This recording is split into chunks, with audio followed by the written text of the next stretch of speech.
है जब भी हम प्रोग्राम शुरू करते हैं फरदीन को कोई ना कोई मसला ही होता है. एनीवेज व्यूअर्स, अस्सलाम वालेकुम, this is Fadi DJ Fardeen with me. और हम प्रोग्राम शुरू करने वाले हैं आज का वेबिसोड नंबर 3 बैंड बजाओ. और हम आज वीडियोस कम और बैंड ज़्यादा बजाएंगे. और बैंड बजाने का जो सिलसिला है ये तो वैसे भी चलता रहेगा. और बात शुरू करते हैं. आज की जो सबसे पहली और इम्पोर्टेंट बात है वो है फायर रिकॉर्ड्स. ये अपने आप को समझने लगे हैं बादशाह रिकॉर्ड इंडस्ट्री के. इनको लग गई आग, जैसे इनका वो नाम है फायर रिकॉर्ड्स. ये रिकॉर्ड लेबल पे जिस तरह इन्होंने वाइनल का निशान बनाया लोगों पे, इस पे आग लगी है. बंदा इस तरह इनको जला दे. क्यों जला? क्यों?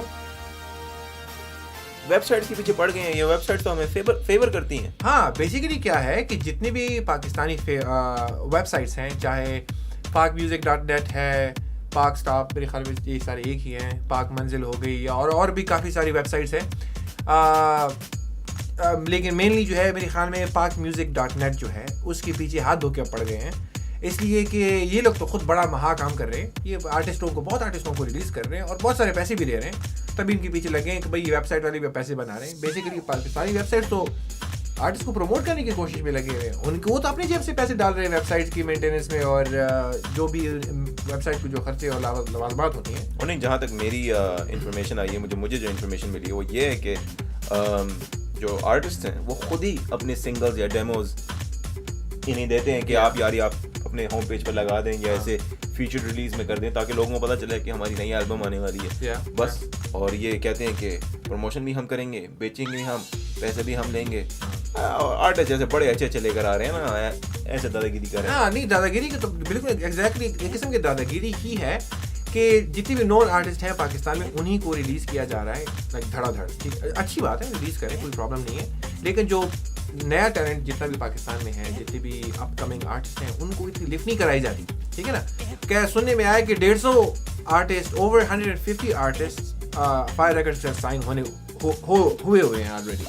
और अब उनको रिलीज़ कब करेंगे ये अल्लाह ही जानता है.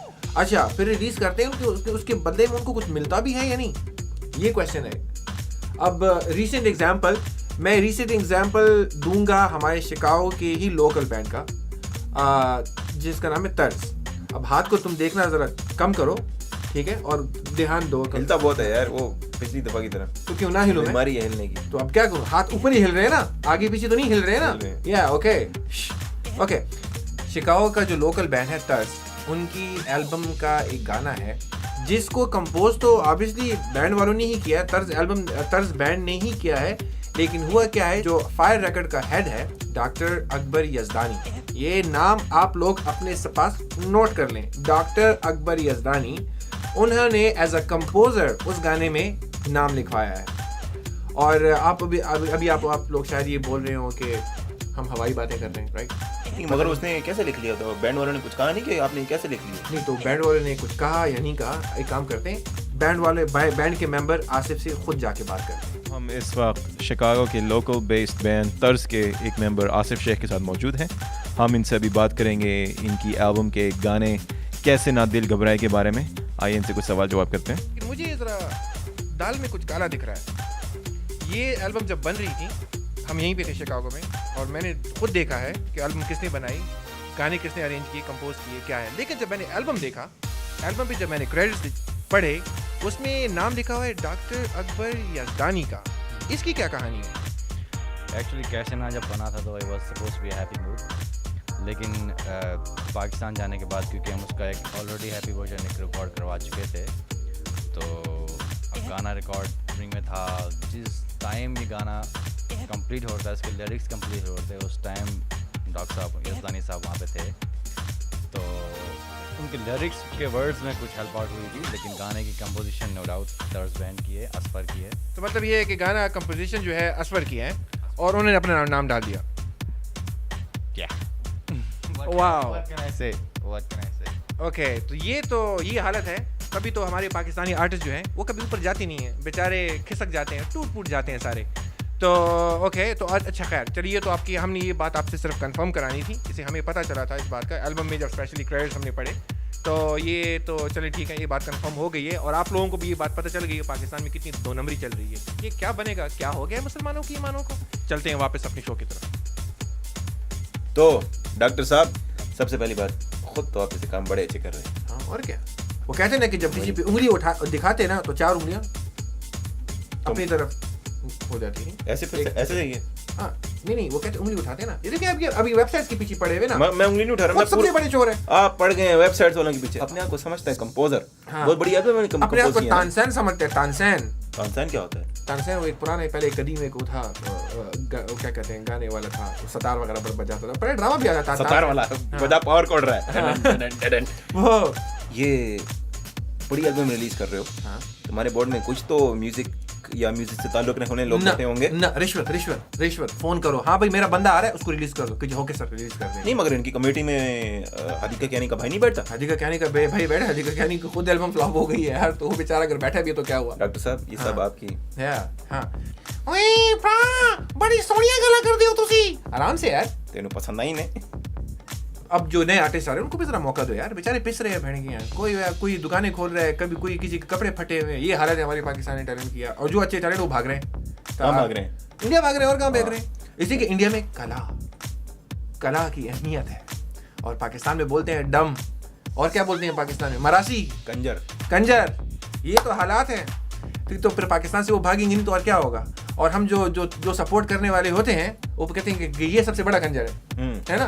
तो अब हम मत करें तो क्या करें। बहरहाल ये वेबसाइट्स को आप पीछे छोड़ दें। हाँ। बेसिकली मुझे यही लग रहा है कि आपकी थोड़ी सी नहीं, ज्यादा सुलग गई है। और क्या, मैं क्या करूं? हाँ, सुलग मुझे गई बोलना पड़ रहा है, वरना पब्लिक स्पेशली पाकिस्तान की पब्लिक बड़ी ठीक किस्म की पब्लिक है, आपको टीका दे देगी। नेक्स्ट जो हम बात करने वाले हैं वो हम जरा करेंगे जो पाकिस्तानी चैनल हैं। और सबसे पहले नाम आता है आग चैनल का। ओ ठीक है, कौन सा चैनल? आग कहाँ लगी है? तो पता है कहाँ लगी है। प्रोग्राम आ रहा है pick and choose with fuse. ठीक है ना, आप लोग का हर कोई देखता होगा उस प्रोग्राम को। मुझे सब ओके ठीक है, म्यूजिक प्रोग्राम है, म्यूजिक वीडियोस उसमें आते हैं। और लेकिन मुझे समझ भी नहीं आ रहा कि उस प्रोग्राम में वो लड़की जो है क्या प्रमोट करने की कोशिश करती है। मतलब वो पाकिस्तानी प्रोग्राम लगता ही नहीं है।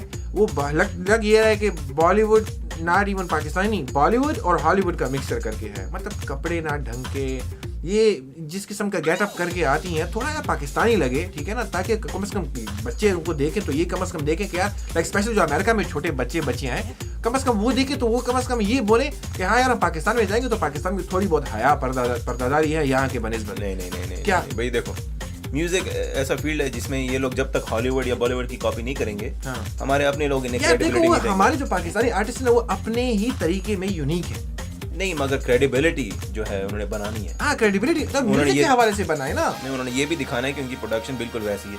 और वो यार मैं प्रोडक्शन की बात कर रहा हूँ, प्रोडक्शन की एक मैं प्रोग्राम्स की बात कर रहा हूँ कि जो होस्ट होते हैं वो होस्ट जो है क्या प्रमोट करने की कॉस्ट्यूम कोशिश डिजाइन कर रहे हैं। किस में आता है? प्रोडक्शन में तो आता है। तो ठीक है, प्रोडक्शन में आता है, लेकिन कम से कम ये भी तो दिखाना चाहिए ना कि यार कुछ तो पाकिस्तानी भी होना चाहिए ना। अभी मैंने इसके अगर 10 प्रोग्राम देखे होंगे, 10 प्रोग्राम में से मैंने हार्डली एक प्रोग्राम में इसको देखा होगा किसी सलवार कमीज पहन। ठीक है, जीन्स पहने, पैंट पहनती है, जो भी पहने।